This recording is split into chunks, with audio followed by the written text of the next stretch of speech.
शुभ वंदन बच्चों। मैं मिथिलेश सैनी कक्षा 9 में आपका पुनः स्वागत करती हूँ। आज हम अलंकार का अध्ययन करेंगे। बेटे, अलंकार परीक्षा में 4 नंबर के आते हैं और बहुत ही आसान है। अगर आप मेरी वीडियो को पूरा देखेंगे तो आपको ये अलंकार बहुत अच्छी तरह से समझ में आ जाएंगे। तो चलिए शुरू करते हैं। अलंकार, जैसा कि आपको शब्द से ही पता लग रहा होगा कि अलंकार का अर्थ होता है आभूषण, किसी को सुंदर बना देना। तो अलंकार का अर्थ होता है आभूषण या श्रृंगार। साहित्य के अंतर्गत काव्य शरीर अर्थात भाषा को शब्द एवं अर्थ से सुंदर बनाने वाले चमत्कार पूर्ण ढंग को ही अलंकार कहते हैं। समझ आया? जब हम काव्य को शब्दों के द्वारा और अर्थ के द्वारा सुंदर बना देते हैं तो उसे ही हम अलंकार कहते हैं। जैसे बेटा, नारी का आभूषण क्या होते हैं? जो नारी को सुंदर बना देते हैं वो आभूषण होते हैं, गहने होते हैं। ठीक है, वो उसको और सुंदर बना देते हैं। ऐसे ही काव्य का आभूषण है अलंकार। ठीक। शब्द और अर्थ में सौंदर्य उत्पन्न करने वाली वर्णन शैली को काव्य में अलंकार कहते हैं। अब अलंकार के दो भेद होते हैं, एक होता है शब्दालंकार और दूसरा होता है अर्थालंकार। शब्दालंकार मतलब जो काव्य में अपने शब्दों से चमत्कार उत्पन्न करे अर्थात काव्य की शोभा को बढ़ाए, उसे कहते हैं शब्दालंकार। ठीक है, ये 3 प्रकार के होते हैं, अनुप्रास, यमक और श्लेष। ऐसी अर्थालंकार होता है जो काव्य की भाषा में अपने अर्थ से काव्य को और सुंदर बना दे, चमत्कार उत्पन्न कर दे, वहां होता है अर्थालंकार। और ये 5 प्रकार के होते हैं, उपमा अलंकार, रूपक अलंकार, उत्प्रेक्षा अलंकार, अतिशयोक्ति अलंकार और मानवीकरण अलंकार। ठीक है, तो चलिए सबसे पहले पढ़ते हैं शब्दालंकार। शब्दालंकार मतलब शब्द से काव्य में चमत्कार उत्पन्न हो, सुंदरता काव्य की बढ़ जाए। अनुप्रास, देखो, जहां पर एक ही वर्ण, वर्ण मतलब अक्षर, बार बार आता है वहां पर अनुप्रास अलंकार होता है। सिंपल। जैसे चारों चंद्र की चंचल किरणें खेल रही थी जल थल में। देखिए यहाँ पर आ रहा है ना, च च च, ल ल, है ना? तो ये जब एक ही अक्षर, अक्षर समझ रहे हैं ना, वर्ण जो व्याकरण की सबसे छोटी इकाई होती है, वो बार बार आए तो वहां पर आप आंख मीचकर अनुप्रास अलंकार कराइए। जैसे चाचा ने चाची को चांदी की चम्मच से चाचा आ रहा है। कल कानन कुंडल मोर पखा, क क क, है ना? तो एक ही वर्ण की आवृत्ति बार बार हो रही है। आवृत्ति मतलब बार बार आ रहा है एक ही वर्ण, तो वहां पर क्या होगा? अनुप्रास अलंकार। समझ में आ गया अच्छे से? चलिए अब दूसरा समझते हैं, यमक अलंकार। यमक अलंकार क्या होता है? एक ही शब्द एक से अधिक बार आए और उसके अर्थ अलग अलग हों, वहां पर यमक अलंकार होता है। पहले में क्या हो रहा था? अनुप्रास में एक ही वर्ण आ रहा था, यानी एक अक्षर बार बार आ रहा था। यहाँ पर एक शब्द बार बार आ रहा है और उसके अर्थ भी अलग अलग निकल रहे हैं। कैसे? जैसे काली घटा का घमंड घटा। देखिए एक ही शब्द 2 बार आया ना, घटा और घटा, है ना? लेकिन इसके अर्थ भी दोनों बार अलग अलग है। घटा का अर्थ है यहाँ पर बादल, एक घटा का अर्थ है बादल और दूसरे घटा का अर्थ है कम हुआ। काली बादलों का घमंड कम हो गया। ठीक है, दूसरा देखिए, माला फेरत जुग भया फिरा न मन का फेर, कर का मन का डार दे मन का मन का फेर। देखिए मन का 2 शब्द 2 बार आ रहे हैं ना, एक ही शब्द 2 बार आ रहा है, लेकिन यहाँ पर अर्थ इनके दोनों के अलग अलग है। मन का यानी कि माला का दाना, एक जगह मन का मतलब अर्थ क्या है? माला का दाना, और दूसरी जगह मन का अर्थ है हृदय। अर्थात मन का फेरत, माला फेरत जुग भया, यानी कि माला फेरते फेरते युग निकल गया, लेकिन फिर भी हमारे मन का मैल नहीं धुला, हमारे मन का फेर नहीं हुआ, हमारा मन नहीं फिरा। कर का मन का डाल दे, कर मतलब हाथ, हाथ का मन का मतलब मोती, हाथ का मोती को डाल दे। मन का फेर, यानी अपने मन का मोती फेर, अपने मन को फेर, तब मन फिरेगा। समझ आ गया? और देखिए एक उदाहरण, कनक कनक ते सौगुनी मादकता अधिकाय, या खाए बोराए नर या खाए बोर। यानी कि कनक कनक, यहाँ पर कनक का अर्थ सोना से है और दूसरे कनक का अर्थ धतूरा से है। ठीक है, कि कनक कनक ते सौगुनी, अगर कनक मतलब सोना बहुत अधिक मिल जाए तो भी मनुष्य को घमंड हो जाता है, मनुष्य का मन बौरा जाता है। और धतूरा ज्यादा मिल जाए तो भी मनुष्य बौरा जाता है। धतूरा मतलब एक तरह का फल होता है जो नशा कर देता है। ठीक है। अगला आता है श्लेष अलंकार।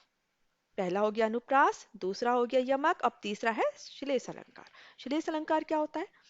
श्लेष का अर्थ होता है चिपकना, अर्थात एक ही शब्द से कई अर्थ चिपके हों, वहां श्लेष अलंकार होता है।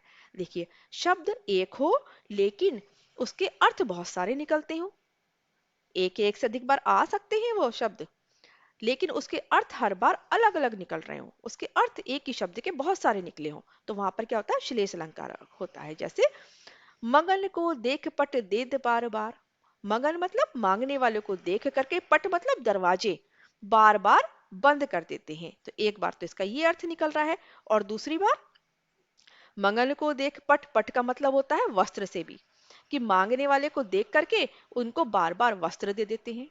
तो एक पट के अर्थ दो निकल गए। ठीक है। सुमरन को ढूंढत फिरत कवि व्याभिचारी चोर। अब देखिए यहाँ पर कवि, व्याभिचारी और चोर, इन तीनों के संदर्भ में सुमरन का अर्थ अलग अलग निकल रहा है। देखिए, सुमरन का अर्थ अगर हम कवि से लगा के चलें तो कवि के लिए हो गया सुंदर वर्ण। कवि जो है वो सुंदर वर्ण को ढूंढता फिर रहा है। और व्याभिचारी सुंदर स्त्री को ढूंढ रहा है। और चोर के संदर्भ में देखें तो चोर के लिए क्या है? वो स्वर्ण को ढूंढता फिर रहा है। तो यहाँ पर एक ही शब्द के अलग अलग अर्थ निकल गए। और देखिए, रहीमन पानी राखिए बिन पानी सब सून, पानी गए न उबरे मोती मानस चून। यहाँ पर मोती मनुष्य और आटे के लिए पानी का अर्थ अलग अलग निकल रहा है। शब्द तो एक ही है लेकिन उसका अर्थ अलग अलग निकल रहा है इन तीनों के संदर्भ में। तो यहाँ पर क्या हो गया? श्लेष अलंकार हो गया। तो समझ में आ गया आपको क्या होता है? अनुप्रास में एक ही वर्ण की आवृत्ति होती है, यमक में एक शब्द की बार बार आवृत्ति होती है, अर्थ अलग अलग निकलता है। और यहाँ पर श्लेष में क्या होता है? एक शब्द होता है, उससे बहुत सारे अर्थ चिपके रहते हैं। समझ हो गया अच्छे से? चलिए अब चलते हैं अर्थालंकार क्या होता है। अर्थालंकार मतलब जहां पर अर्थ से काव्य में सुंदरता आ जाए। इसके सबसे पहला होता है उसका उपमा अलंकार। उपमा का अर्थ होता है तुलना। तुलना या समानता प्रकट करने के लिए सा से सी या सरिस का प्रयोग होता है। देखिए, इसकी एक पहचान बता देते हैं आपको, उससे आप एकदम पहचान जाएंगे। जब पंक्ति में योजक, एक योजक चिन्ह होता है ना, एक छोटा सा डैश का योजक चिन्ह, व सा सी से सरिस शब्द आए तो वहां पर उपमा अलंकार होता है। आंख मीच के वहां उपमा अलंकार कर आइए। कैसे? जैसे हरि पद कोमल कमल से। देखिए, से आ गया ना, बस से आपको दिखाई दे गया, आप वहां पर उपमा अलंकार कर दीजिए। पीपर पात सरिस मंडोला, सरिस आ गया, यानी पीपल के पत्ते के समान मंडोल रहा है। ठीक है। तो सरिस आ गया, उपमा अलंकार हो गया। मुख चंद्र, मुख चंद्रमा सा सुंदर है। देखिए, योजक चिन्ह भी आ गया और सा भी आ गया, तो क्या हो गया हमारा? उपमा अलंकार हो गया। यानी कि चंद्रमा मुख जो है वो चंद्रमा के समान सुंदर है। ठीक है, तुलना हो रही है। कोटि कुली से सम वचन तुम्हारा, सम आ गया। समझ में आ गया आपको अच्छे से? अब देखिए, रूपक क्या होता है। रूपक और उपमा लगभग एक सा लगता है, लेकिन इसमें डिफरेंस क्या होता है, क्या अंतर होता है, वो हम आपको बताते हैं। जहां गुण व रूप के कारण अत्यंत समानता हो वहां रूपक अलंकार होता है। क्या पहचान है इसकी? जब पंक्ति में केवल योजक चिन्ह आता है, सा से सी नहीं आता है, वहां रूपक अलंकार होता है। उपमा में क्या था? योजक चिन्ह भी आए और सा से सी आ जाए। योजक चिन्ह आए ना आए, सा से सी आ जाए तो रूपक उपमा हो गया, सॉरी। लेकिन रूपक में क्या होगा? रूपक में योजक चिन्ह आता है लेकिन सासेसी नहीं आता है। कैसे? चरण कमल बंदो हरिराई। देखिए, योजक चिन्ह तो आ रहा है लेकिन सासेसी कहीं नहीं आ रहा है, और दोनों रूप के कारण बहुत समानता हो गई है।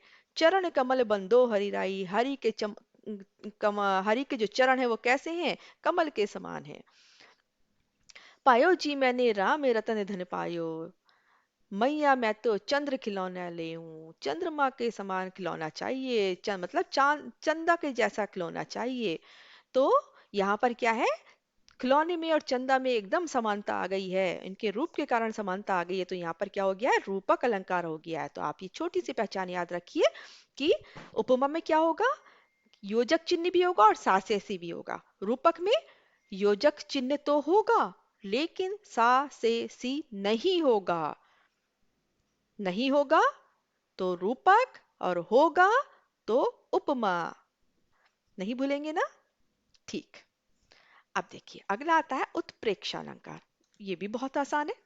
उत्प्रेक्षा का अर्थ है देखने की उत्कृष्ट इच्छा, अर्थात जहां समानता के कारण उपमेय में उपमान की संभावना या कल्पना की जाए वह उत्प्रेक्षा अलंकार होता है। पहचान याद रखो आप तो बस। जब पंक्ति में ज्यो, जनु, जानो, जनहु, मनु, मानो, मानहु, मनु, ठीक है, ये शब्द आ जाए, ये शब्द याद रखो, जैसे शुरू होने वाले और मां से शुरू होने वाले, ठीक है, वहां पर उत्प्रेक्षा अलंकार होता है। ठीक। ये आप 8 शब्द याद रख लो और जहां भी आपको दिखाई दे जाए समझो वहां पर उत्प्रेक्षा अलंकार है। देखिए उदाहरण से, पद्मा, पद्मावती सब सखी बुलाई, जनु फुलवारी सबे चली आई। ठीक है, जनु आ गया ना, उत्प्रेक्षा अलंकार हो गया। नेत्र मानो कमल से है, मानो आ गया, उत्प्रेक्षा अलंकार। झुककर मैंने पूछ लिया, खा गयो मानो झटका, मानो आ गया ना। तो यहाँ पर क्या हो गया, सब उत्प्रेक्षा अलंकार हो गया। समझ में आ गया आपको ये छोटी सी पहचान? जैसे शुरू होने वाले और मां से शुरू होने वाले शब्द जहां पर देखो उत्प्रेक्षा अलंकार कर आना। अतिशयोक्ति अलंकार। अतिशयोक्ति, अति, अतिशय प्लस उक्ति, अर्थात किसी का बहुत बढ़ा चढ़ाकर वर्णन किया जाए, लोक सीमा से परे वर्णन किया जाए तो वहां पर अतिशयोक्ति अलंकार होता है। कैसे? हनुमान की पूछ में लगन न पाई आग, लंका सगरी जल गई, गए निशाचर भाग। अब देखो हनुमान जी की पूछ में आग भी नहीं लगी कि पूरी लंका जल गई, ठीक है, और सारे निशाचर भाग गए। तो क्या ऐसा हुआ था? भाई आग लगने के बाद ही तो लंका जली थी। लेकिन यहाँ पर बड़ा बड़ा चढ़ा करके वर्णन कर दिया कि हनुमान की पूछ में लगन न पाई आग, आग लगने भी न पाई थी तो भैया लंका कैसे जल गई? ठीक है, तो यहाँ पर बढ़ा चढ़ा करके वर्णन किया गया है तो इसलिए यहाँ पर अतिशयोक्ति अलंकार हो गया। और बालों को खोलकर यूं ना निकला करो, रास्ता भूल जाएगा सूरज। अब देखो यहाँ पर किसी अ, जो बहुत ही सुंदर लग रही है सुंदर स्त्री के लिए कहा गया है कि बालों को खोलकर यूं ना निकला करो, उसका बड़ा बढ़ा चढ़ाकर वर्णन कर दिया है कि रास्ता भूल जाएगा सूरज, सूरज भी रास्ता भूल जाएगा तुम्हारे घने घने बालों को देखकर। तो क्या ऐसा हो सकता है? लेकिन उसकी सुंदरता को बहुत बढ़ा चढ़ाकर किया गया है इसलिए यहाँ पर अतिशयोक्ति अलंकार है। और देखो एक उदाहरण, आगे नदियां पड़ी अपार, घोड़ा कैसे उतरे पार, राणा ने सोचा इस पार, तब तक चेतक था उस पार। अब बताओ कहीं राणा जी का, जो महाराणा प्रताप थे, क्या उनका घोड़ा चेतक जो था वो क्या मन की गति से तेज चल पाता था? लेकिन अतिशयोक्ति अलंकार यहाँ पर हो रहा है कि जब तक राणा ने इधर सोचा तब तक चेतक तो नदी के उस पार उतर गया, उतरा तो था वो। लेकिन यहाँ पर अतिशयोक्ति अलंकार है। ठीक है। अब मानवीकरण अलंकार क्या होता है? देखिए, जब प्रकृति या जड़ वस्तुओं में मानवीय भावनाओं के होने का वर्णन हो तब वहां मानवीकरण अलंकार होता है। कैसे बेटा? जैसे जब हमें ये लगे कि प्रकृति को मानव की तरह यूज किया जा रहा है, ठीक है, तो वहां पर मानवीकरण अलंकार होता है। उदाहरण से समझो, दूर देश से आई बदरिया, अमृत कलश भर लाई बदरिया, दूर देश से आई बदरिया, ऐसा लग रहा है जैसे कोई मानव चले, जैसे कोई लड़की चली आ रही है, दूर देश से आई बदरिया, कहा तो बादल को जा रहा है लेकिन ऐसा लग रहा है जैसे कोई लड़की चली आ रही है, बदरिया है ना।